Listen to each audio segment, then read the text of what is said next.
नमस्कार। राष्ट्र, राष्ट्रियता, सभ्यता र संस्कारको संगम बागमती टेलिभिजनको समाचारमा स्वागत छ। म रेखा श्रेष्ठ। प्रारम्भमा मुख्य समाचार। नक्कली मास्क सहित 4 जना प्रहरी नियन्त्रणमा, 6114 3M मास्क बरामद। चालू आर्थिक वर्षको पहिलो 6 महिनामा स्वदेशी र विदेशी गरी 154 वटा उद्योग दर्ता, उद्योगको संख्या बढेर 154 पुग्यो। लगातार ओह्रालो लागेको नेप्से परिसूचक 3.29 अङ्कले वृद्धि, शेयर कारोबार रकममा भने गिरावट।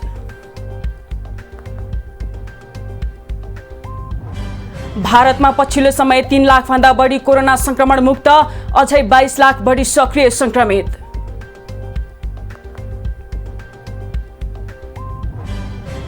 र मनाङ आहारा गोल्ड कप फुटबल प्रतियोगिताको फाइनलमा आर्मी पेनाल्टी सुटआउटमा पराजित।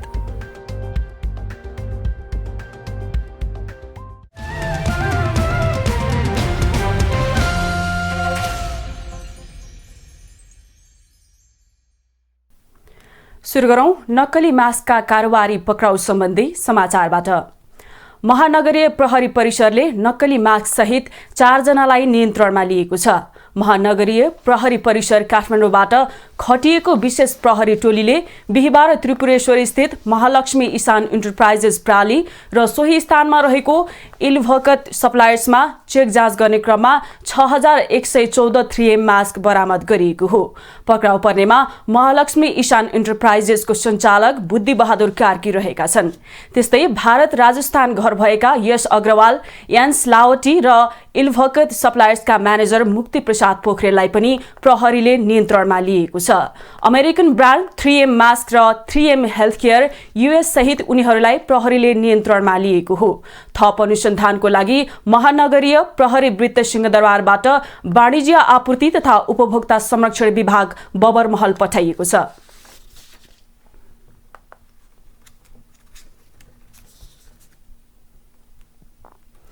सरकारले स्थानीय चुनाव सार्न स्थानीय तह निर्वाचन ऐन र स्थानीय सरकार सञ्चालन ऐनका प्रावधान संशोधन तयारी गरेको छ। केही दफा विधानसँग बाझिएको र केही विधान प्रतिकूल भएको तर्कसहित संशोधन गर्न लागि हो। दफामा सरकारले 2 वा 2 भन्दा बढी चरणमा निर्वाचन गर्न सक्ने तर पहिलो चरणको मितिलाई निर्वाचन सम्पन्न भएको मानिने उल्लेख छ। 2074 वैशाख 31, असार 14 र असोज 2 गरी 3 चरणमा स्थानीय चुनाव गरिएको थियो। ऐनको व्यवस्थालाई मान्दा तेस्रो चरणमा निर्वाचन भएका जनप्रतिनिधिको कार्यकाल 4 महिना अगाडि नै समाप्त हुन्छ। सरकारले स्थानीय तहको निर्वाचन छिटोमा कार्तिकमा गर्ने तयारी गरेको छ। प्रमुख प्रतिपक्षी एमालेका साथै सत्ताको नेतृत्व गरिरहेको कांग्रेस भित्रै पनि स्थानीय तह चुनाव नसार्न चर्को दबाव छ। कांग्रेसमा शेखर कोइराला समूहको गत सोमबार भर्चुअल बैठक गरी स्थानीय तहको चुनाव समयमै गर्न र चुनावमा एक्लै प्रतिस्पर्धा गर्न जोड दिएको थियो। पेट्रोलियम पदार्थमा भएको मूल्य वृद्धिको विरोध गर्दै नेपाल आयल निगम सुर्खेतको प्रादेशिक कार्यालय घेराउ गरिएको छ। नेकपा एमाले निकट अनेरा सोबियुका विद्यार्थीले मूल्य वृद्धिको विरोधमा सुर्खेतको प्रादेशिक कार्यालय घेराउ गरेका हुन्। साथै विद्यार्थीले कार्यालयमा केही समय धरना समेत दिएका थिए। पेट्रोलियम पदार्थमा गरिएको मूल्य वृद्धि खारेज गर्न माग गर्दै कार्यालय घेराउ गरेका विद्यार्थीले चरणबद्ध आन्दोलन गर्ने चेतावनी दिएका छन्। नेपाल आयल निगमले माघ 5 गते बुधबार राति 12 बजेबाट लागू हुने गरी पेट्रोलमा प्रति लिटर 3 रुपैयाँ, डिजेल तथा मट्टीतेलमा पनि 3 रुपैयाँ मूल्य बढाएको थियो। यसले अन्य दैनिक उपभोग्य वस्तुहरूको समेत मूल्य वृद्धि भएको भन्दै त्यसको विरोधमा विद्यार्थीहरू प्रदर्शनमा उत्रिएका हुन्।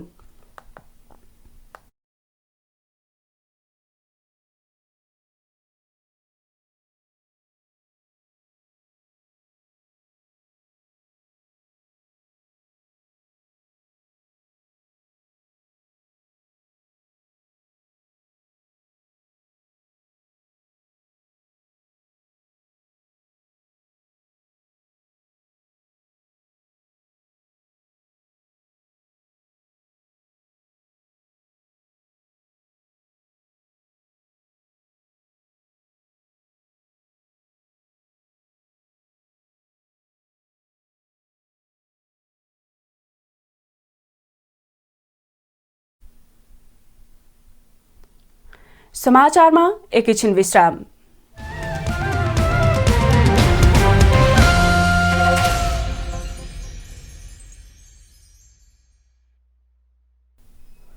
हामी समाचारको निरन्तरतामा छौं। अब बाँकी समाचार। मंसिर महिनामा भन्दा पुस महिनामा वैदेशिक रोजगारीमा जाने घटेका छन्। मंसिर महिनामा वैदेशिक रोजगारीमा जाने 74,354 श्रम स्वीकृति लिएकोमा यो संख्या घटेर पुस महिनामा 66,000मा झरेको छ।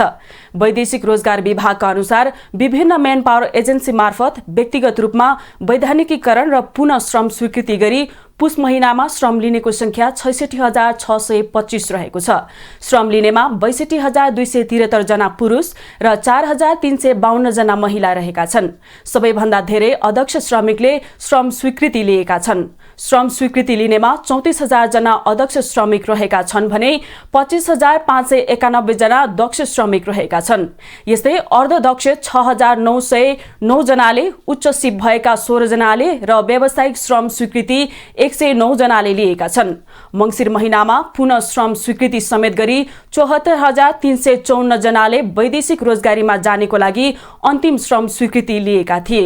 यी मध्ये 34,497 ले पहिलो पटक श्रम स्वीकृति लिएका र बाँकीले दोस्रो पटक श्रम लिएको विभागले जनाएको छ।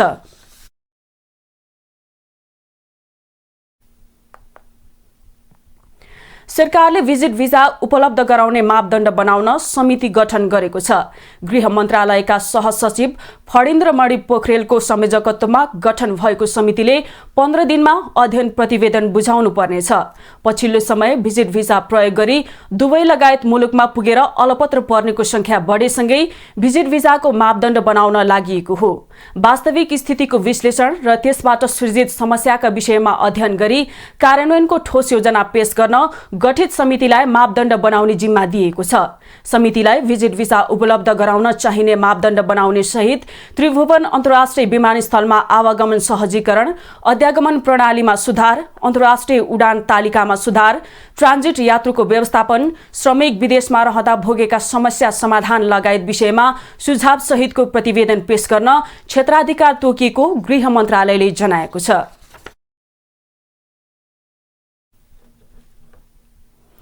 चालू आर्थिक वर्षको पहिलो 6 महिनामा स्वदेशी र विदेशी गरी 154 वटा उद्योग दर्ता भएका छन्। उद्योग विभागका अनुसार गएको आर्थिक वर्षको 6 महिनामा 103 वटा उद्योग दर्ता भएकोमा यो वर्ष साउनदेखि पुससम्म 51 वटाले बढेर 154 वटा पुगेका छन्, जसमध्ये 45 वटा ठूला, 57 वटा मझौला र 52 वटा साना उद्योग रहेका छन्। यी उद्योगमा 1 खर्ब 86 अर्ब रुपैयाँ लगानी प्रस्ताव गरिएको छ। यसमध्ये 30 अर्ब 56 करोड रुपैयाँ विदेशी लगानीको प्रस्ताव हो भने बाँकी स्वदेशी रहेको छ। गएको आर्थिक वर्षको पहिलो 6 महिनामा जम्मा 72 अर्ब 62 करोड रुपैयाँ प्रस्तावित लगानीका उद्योग दर्ता भएका थिए। साउनदेखि मङ्सिरसम्म दर्ता भएका 154 वटा उद्योगले 13,748 जनालाई रोजगारी दिने बताएका छन्। नेपालमा अहिलेसम्म उद्योगमा 24 खर्ब 70 अर्ब रुपैयाँ लगानीका उद्योग दर्ता भएका र यी उद्योगबाट 6,42,543 जनाले रोजगारी पाउने अनुमान गरिएको छ। सरकारले 15 करोड रुपैयाँसम्म स्थिर पुँजी भएका उद्योगलाई साना उद्योग, 15 देखि 50 करोडसम्म पुँजी भएकालाई मझौला र 50 करोड रुपैयाँ भन्दा धेरै लगानी भएका उद्योगलाई ठूला उद्योग भनेर परिभाषित गरेको छ।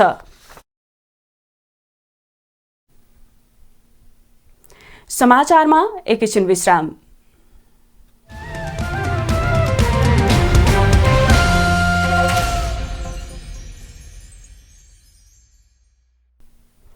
हामी समाचारको निरन्तरतामा छौं। अब बाँकी समाचार। कोरोनाको तेस्रो लहर ओमिक्रोन भेरिएन्ट समुदाय स्तरमै पुगेपछि अहिले मुलुकका लगभग सबै क्षेत्र तहस नहस बनेको छ।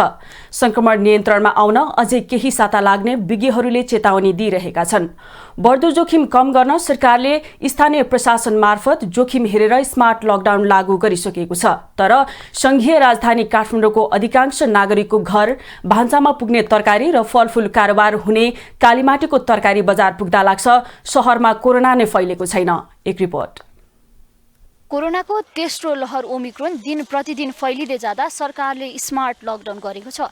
25 जना भन्दा बढी भेला हुन नदिने भनेर नियम लागू गरेको छ, तर त्यो नियम कालीमाटी फलफुल तथा तरकारी बजारमा लागू भएको देखिँदैन। यहाँको भिडभाड तथा चहलपहल हेर्दाखेरि यहाँ न त कुनै जनस्वास्थ्य मापदण्ड नै अपनाइएको छ, न त सामाजिक दूरी नै कायम गरिएको छ। अहिले सार्वजनिक तथा निजी सवारी साधन जोर बिजोर प्रणालीमा चलिरहेका छन्। कोरोना संक्रमण नियन्त्रण बाहिर गएपछि सरकारी एवं गैर सरकारी कार्यालयले सेवा कटौती गरेका छन्।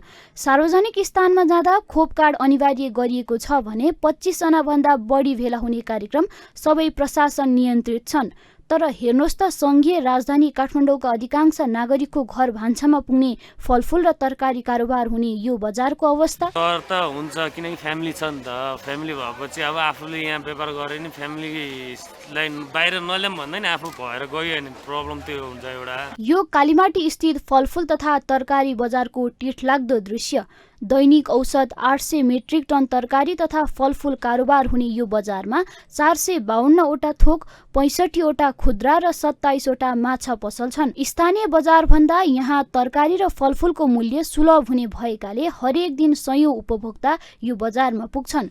यो कालीमाटी तरकारी तथा फलफुल बजारको भिड त्यसैको परिणाम हो। अब अघि पछि अब आफ्नै काममा बिजी हुन्छ, त्यस्तो ख्याल गरिँदैन। आफू चाहिँ सेफ्टी बस्ने, अरूको चाहिँ नदेखेको अब आफ्नो ग्राहकहरू चिनेको सधैँ आइराख्ने ग्राहकले चाहिँ लगभग लागेकै हुन्छ। अब त्यस्तो मैले चाहिँ देखेको छु। कोरोना सर्ने डर भएर पनि व्यापारी अथवा उपभोक्ता सबै रोगले भन्दा भोकले मर्ने त्रासको कारण यो जोखिम मोलेको बताउँछन्। म भन्छु मास्क लगाएर हिँड्नु, तपाईँले गरेर फेरि अरूहरूलाई नसरोस्। हेर्नु अहिले यो समय भनेको डराएर हिँड्ने हो, अब नहिँड्ने पनि भएन, नखाइ पनि भएन हैन। विज्ञहरू भन्छन् काठमाडौँवासीको दैनिकीमा परिवर्तन नै आएको छैन। रोगले थला परेका अथवा आफन्त गुमाएका परिवारका सदस्य बाहेक अधिकांशले यस्तै हेलचक्राइ गरिरहेका छन्। आनी बानीमा कति पनि सुधार देखिएको छैन। व्यापारी अथवा उपभोक्ता दुवैले तोकिएको स्वास्थ्य मापदण्ड पालना नगर्दा यही भिडभाड र जमघटबाट घर घरमा महामारी पुगिरहेको छ। पुरानै शैलीमा सामान्य मास्क पनि नलगाई बजार पसेका सर्वसाधारणलाई कसरी नियन्त्रण गर्ने त? यो कालीमाटी बजार व्यवस्थापन समितिले झेलिरहेको प्रश्न हो। कसैले आफ्नो स्वयं आफै नै लापरवाही गरेर त्यस्ता किसिमका क्रियाकलापहरू गरेका हुन सक्छन्। त्यो कारणले गर्दाखेरि त्यसको जिम्मेवार त समिति हुन सक्दैन। तापनि समितिले जुन सचेत गराउनु पर्ने कुरा हो, त्यो सचेत गराउनु पर्ने कुरामा समिति क्रियाशील पनि रहेको छ। स्वास्थ्य मन्त्रालयको विवरण अनुसार काठमाडौँको न्यू रोड, असन, इन्द्रचोक अथवा कालीमाटी क्षेत्रमा नयाँ बिरामी थपिने क्रम जारी छ। तैपनि व्यापारीहरू किन सतर्क छैनन् त? चरम लापरवाही छ। मास्क लगाइरहनु भएको छैन। कति पसलमा मास्क लगाउनुहोस् भन्दाखेरि पनि यसो लगाए जस्तो गरेर फेरि खोल्ने गर्नुभएको छ। यही मनोमानी अवस्थाबाट चलिरहेको कृषि तथा तरकारी बजार बल्खुमा पनि चलिरहेको छ। यो बजारबाट दैनिक 400 मेट्रिक टन भन्दा बढी फलफुल तथा तरकारी उपत्यकाका सर्वसाधारणको घर भान्सामा पुग्छ। तर हेर्नुहोस् त, भारत तथा सीमावर्ती बजारबाट भित्रिएको तरकारी र फलफुल किन्नेको भिड। यो नागरिकमा चेतनाको अभाव पनि हो एउटा।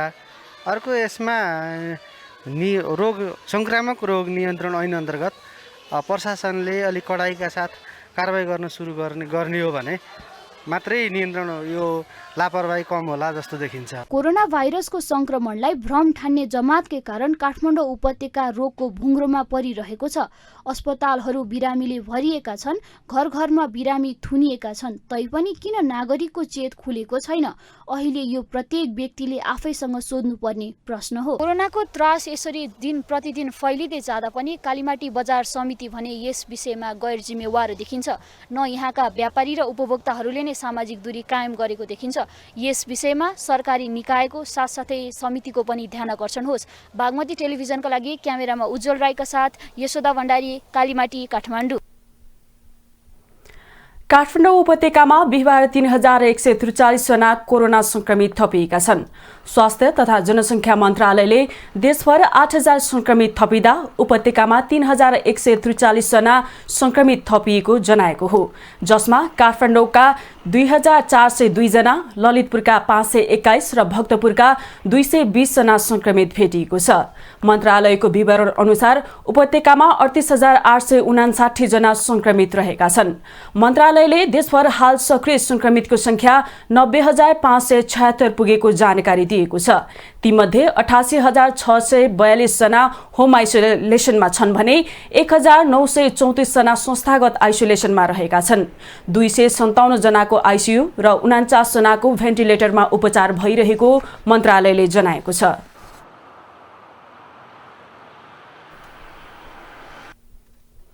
अब आर्थिक समाचार।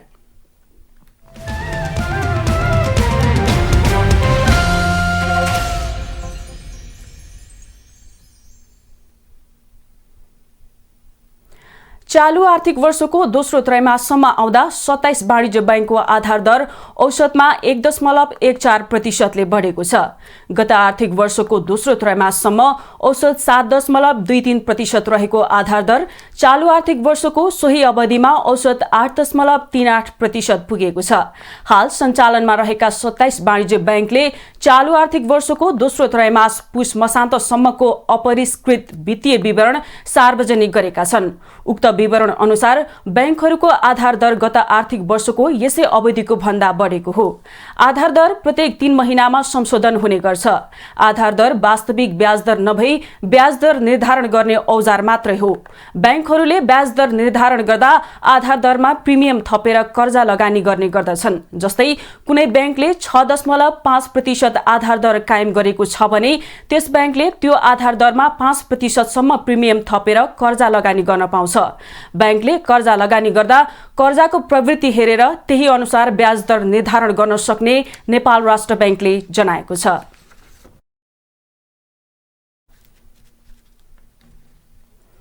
साताको अन्तिम दिन बिहिबार शेयर बजार मापक नेप्से परिसूचक सामान्य अङ्कले वृद्धि भएको छ। साताको 4 दिनको कारोबारमा लगातार रूपमा ओह्रालो लागेको नेप्से परिसूचक बिहिबार सामान्य अङ्कले वृद्धि भएको छ।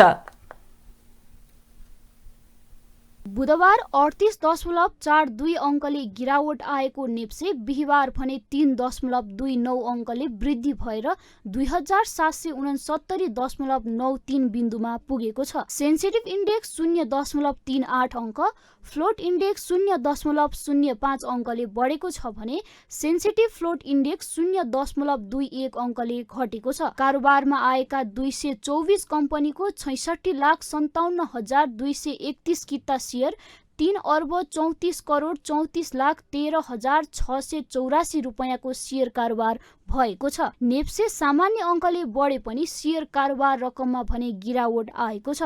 बुधबार 4,31,31,54,042 रुपैयाँमा खरिद बिक्री भएको थियो। नेप्सेको कारोबारमा आएका 13 वटा उपसमूह मध्ये 7 वटा उपसमूहको शेयर सूचक बढेको छ भने 6 वटा उपसमूहको सूचक राताम्य भएको छ, जसमा निर्जीवन बीमा उपसमूहको सूचक सबैभन्दा बढी 1.04%ले बढेको छ।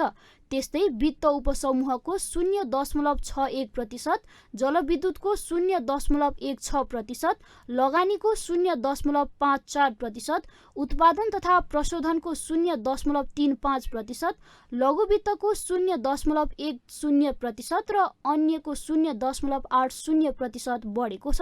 यता होटल तथा पर्यटन उपसमूहको परिसूचक भने सर्वाधिक 0.69% घटेको छ। 2 कम्पनीको शेयर सकारात्मक सर्किट लेभलमा कारोबार भएको छ। विन नेपाल लघुवित्त र बुद्धभूमि नेपाल हाइड्रो पावरको शेयर सकारात्मक सर्किट लेभलमा कारोबार भएको हो।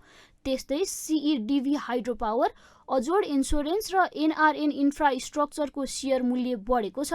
तर सप्तकोशी डेभलपमेन्ट बैंकको शेयर मूल्य भने सर्वाधिक 4.14%ले घटेको छ। कारोबार रकमका आधारमा नेसनल लाइफ इन्स्योरेन्स शीर्ष स्थानमा रहेको छ। इन्स्योरेन्सको 20 करोड भन्दा बढीको शेयर खरिद बिक्री भएको छ। नेपाल टेलिकम अपी पावर कम्पनीको 10 करोड भन्दा बढीको शेयर कारोबार भएको छ। अब खेलकुद समाचार।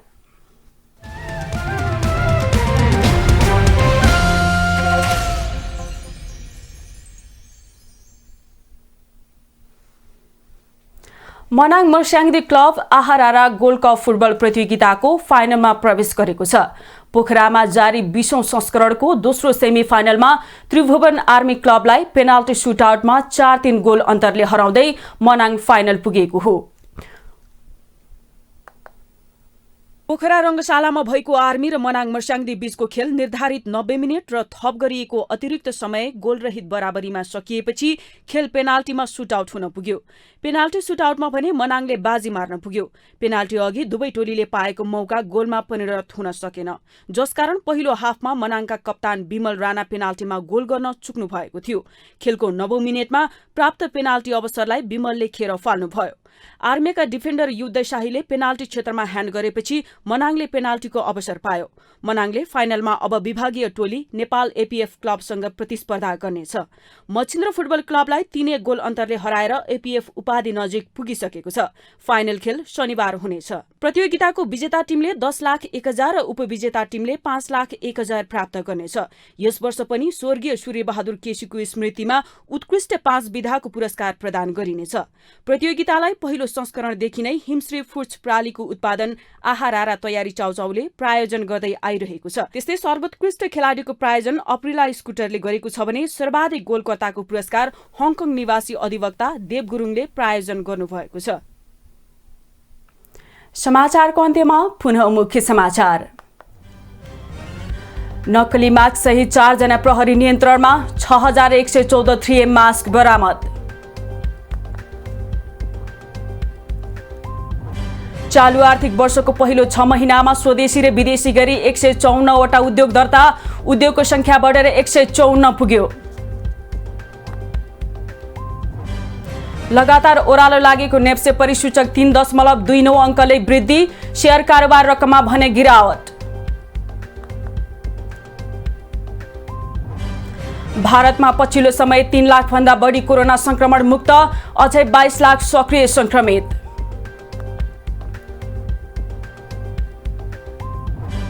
र मनाङ आहारारा गोल्ड कप फुटबल प्रतियोगिताको फाइनलमा आर्मी पेनाल्टी सुटआउटमा पराजित।